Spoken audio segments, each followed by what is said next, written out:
One of the ways to navigate on a PowerPoint presentation is to use the arrow keys on the keyboard. If we were to do this and I was to run the slideshow, I'm pressing the right arrow key and I can move through all of the slides, and that's fine. But it's a bit of a clumsy way to do it, and it's all well and good having a contents page, but that only works when you're on the contents page. If I clicked on Tutankhamun, how do I get back? What we're going to look at now is a way to enter navigation buttons into your slides so that you can move around quite easily. One of the ways to do this is to insert what we call an action button. You can put this anywhere on the screen.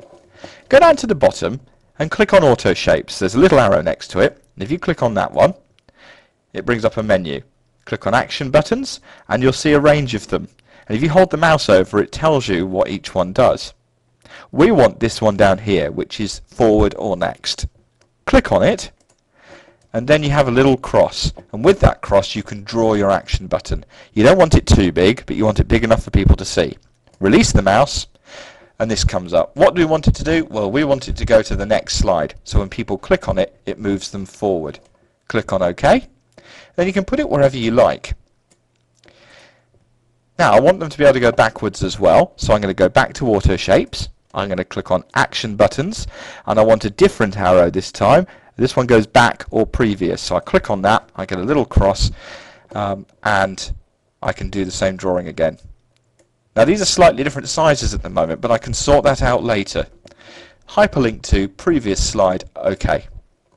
Now I want to make sure that they look nice and neat and everything looks the same, so I'm just going to move it down a bit, and they still look a little different.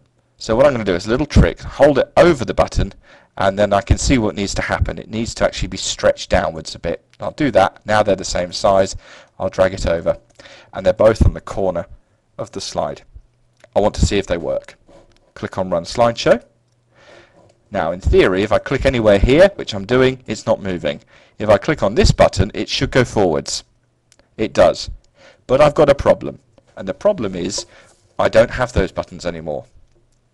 Now I can go back and put them on each and every slide, which is possible, but it takes quite a while, or I can do it once for every slide. The next video will show you how to put navigation buttons in for the whole slideshow.